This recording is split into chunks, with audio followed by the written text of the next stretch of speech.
നമസ്കാരം.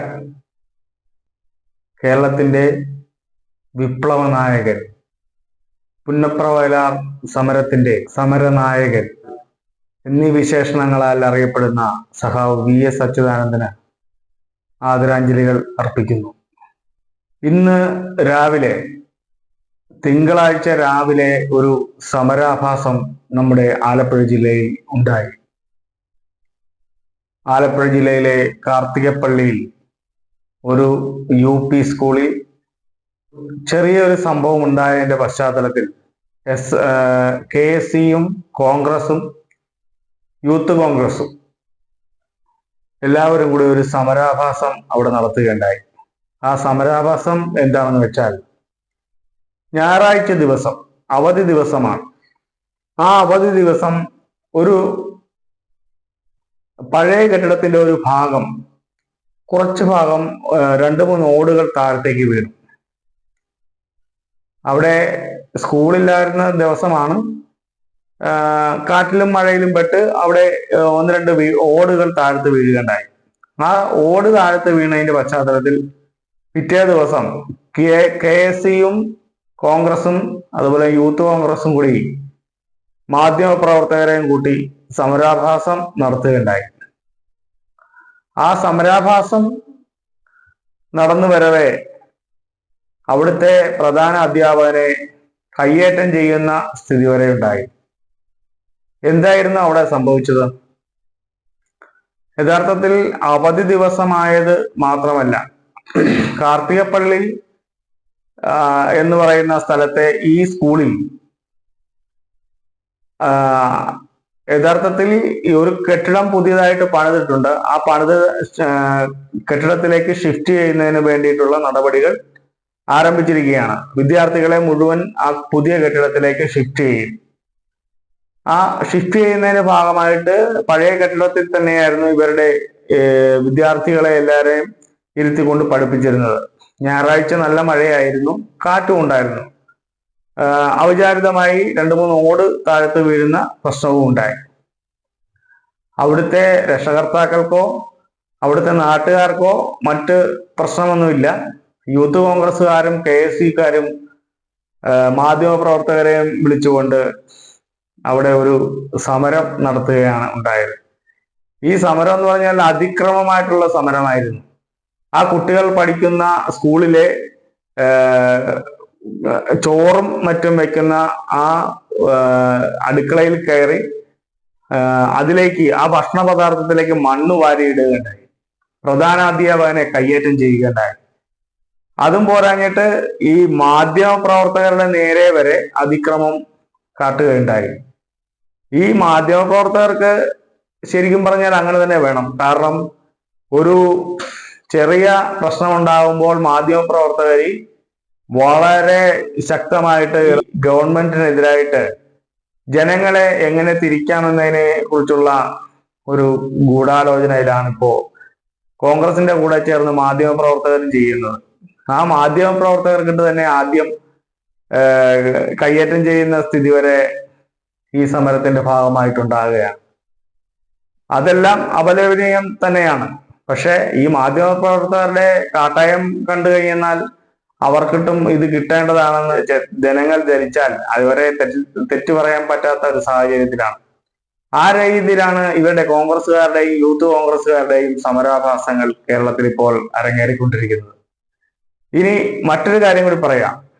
ഈ കാർത്തികപ്പള്ളി എന്ന് പറയുന്ന സ്ഥലം ആരുടെ മണ്ഡലമാണെന്ന് കൂടി നമുക്ക് ഒന്ന് പരിശോധിക്കാം. ഇത് രമേശ് ചെന്നിത്തലയുടെ മണ്ഡലമാണ്. ഈ കാർത്തികപ്പള്ളി പഞ്ചായത്ത് ഭരിക്കുന്നത് ആരാണെന്നറിയാമോ? അത് കോൺഗ്രസ് ആണ്. ഈ കോൺഗ്രസ്സുകാർ കാർത്തികപ്പള്ളി പഞ്ചായത്തിൽ ഭരിക്കുന്ന സമയത്ത് ആ പുതിയ കെട്ടിടത്തിന് ലൈസൻസും അതുപോലെ തന്നെ അവിടെ വൈദ്യുതി ചെയ്യുന്നതിന് വേണ്ടിയിട്ടുള്ള നടപടി സ്വീകരിക്കുന്ന കാര്യത്തിലും വീഴ്ച ഉണ്ടായിട്ടുണ്ട്.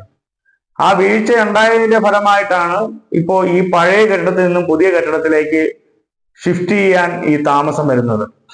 എവിടെ കോൺഗ്രസ് ഭരിക്കുന്നുണ്ടോ അവിടെയൊക്കെ അനിശ്ചിതത്വവും കാര്യശേഷിയില്ലാതെ പ്രവർത്തിക്കുന്നതിന്റെയും ഫലമായിട്ട് പല വീഴ്ചകളും ഉണ്ടാകുന്നതിന്റെ ഫലമായിട്ടൊക്കെയാണ് ഈ അപകടങ്ങൾ പല സ്ഥലത്തും സംഭവിക്കുന്നത്. അത് മാധ്യമങ്ങൾ റിപ്പോർട്ട് ചെയ്യുക പോലുമില്ല. ഇപ്പോ ഇടതുപക്ഷമായിരുന്നു ആ പഞ്ചായത്ത് ഭരിച്ചിരുന്നെങ്കിലോ എങ്കിൽ അവരൊരു നല്ല വാർത്ത ഉണ്ടാക്കുന്നതിന് വേണ്ടിയിട്ടുള്ള ഒരു ശ്രമവും നടത്തിയേനെ. നമുക്കെന്തായാലും ആ സ്കൂളിൽ നടന്ന സംഭവം ഇവിടെ വീഡിയോ ആയിട്ട് നമുക്ക് കിട്ടിയിട്ടുണ്ട്. ആ വീഡിയോയിൽ അവിടുത്തെ രക്ഷകർത്താക്കൾ, ആ സ്കൂൾ കുട്ടികളുടെ രക്ഷകർത്താക്കൾ വന്ന് പറയുന്ന കാര്യങ്ങൾ നമുക്കൊന്ന് കേട്ടു നോക്കാം.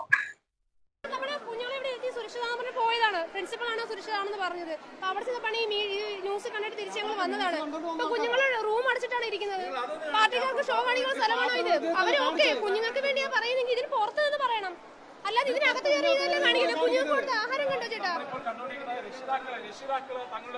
ഇതിപ്പോ ഇങ്ങനെ ഒരു സമരത്തെ നിങ്ങൾ ന്യായീകരിക്കുന്നു? ഒരിക്കലുമില്ല. ഫിറ്റ്നസ് വേണം, സ്കൂളിന്റെ കാര്യങ്ങളൊക്കെ എല്ലാം ഓക്കെ, പക്ഷെ ഈ കാണിച്ചതെല്ലാം തെറ്റാണ്. കുഞ്ഞുങ്ങൾക്ക് കൊടുക്കുന്ന ആഹാരത്തിന് മണ്ണ് വാരിയിട്ട് ഇത് എന്ത് രാഷ്ട്രീയം? അത് ആർക്ക് വേണ്ടിയ രാഷ്ട്രീയം? എന്തൊരു രാഷ്ട്രീയം? ഞങ്ങൾക്ക് കുഞ്ഞുങ്ങളല്ലേ വലുത്, ഞങ്ങൾക്ക് കുഞ്ഞുങ്ങളെയാ കിട്ടേണ്ടത്. കുഞ്ഞുങ്ങൾ തരണം, കുഞ്ഞുങ്ങൾ വിടണം, അതാണ് വേണ്ടത്. ഇത് എന്ത് നടന്നു ഇവിടെ? 4 ഓട് വീണാനാണ് ഈ പ്രഹസനം മൊത്തം ഇവിടെ കാണിക്കുന്നത്. 4 ഓട് വീണാന് ഇതാണോ രാഷ്ട്രീയം? പക്ഷെ അതിനുള്ള നല്ല കാര്യങ്ങൾ പറയണമല്ലോ. എന്റെ കുഞ്ഞൂടെ പഠിക്കുന്ന നല്ല രീതിയിൽ തന്നെയാണ് ടീച്ചേഴ്സ് ആണെങ്കിലും എല്ലാവരും പഠിപ്പിക്കുന്നത് എടുക്കുന്നത്. മെന്റലി പ്രശ്നമായി കുഞ്ഞുങ്ങൾ, അവർക്ക് ആർക്ക് സംരക്ഷണം കൊടുക്കും? LKG തൊട്ട് പഠിക്കുന്ന കുട്ടികളല്ല പഠിക്കുന്നത് ഇവിടെ. LKG തൊട്ടുള്ള കുട്ടികളാണ്. അവർക്കൊക്കെ ഈ സംഭവം അറിഞ്ഞിട്ട് പോകുന്നതാണ്.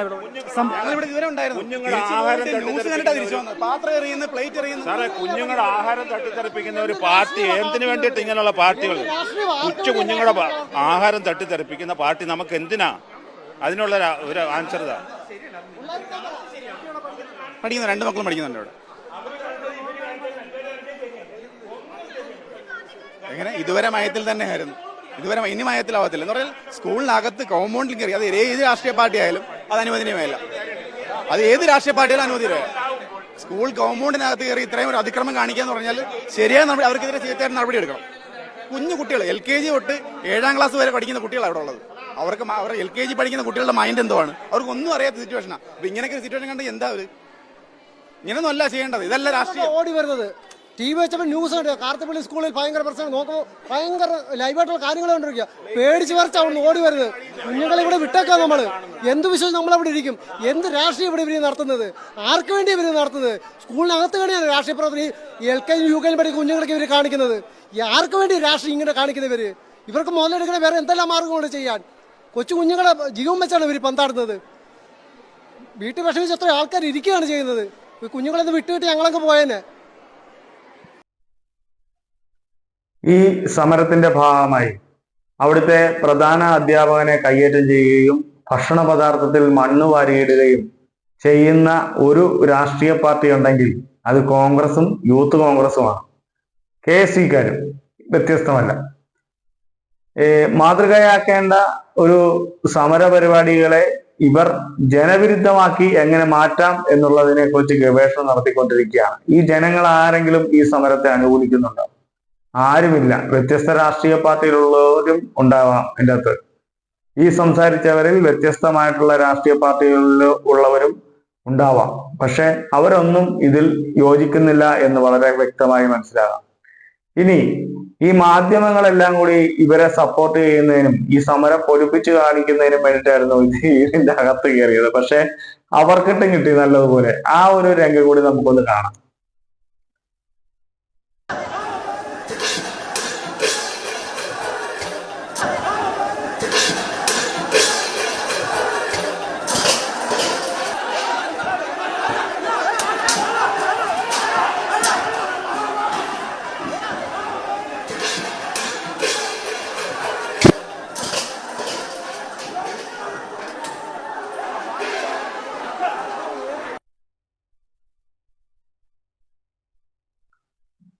ഈ സമരം കേരളത്തിലാകമാനം ഒരു ചർച്ചയാക്കുന്നതിന് വേണ്ടിയിട്ട് അകത്ത് കയറി ഈ സമരക്കാരോടൊപ്പം അവർ പോയതാണ്. അവർക്കിട്ടും കിട്ടി. എനിക്ക് തോന്നുന്നത് പാത്രം വെച്ചാണ് അടിച്ചിരിക്കുന്നത് തോന്നുന്നു. പാത്രം വെച്ച് അടിക്കുന്ന രീതിയിൽ സമരക്കാർക്ക് നേരെ, സമരക്കാര് മാധ്യമങ്ങൾക്ക് നേരെ പാത്രം വെച്ചടിക്കുന്നു. ഇതാണ് ഇവരുടെ സമര രീതി.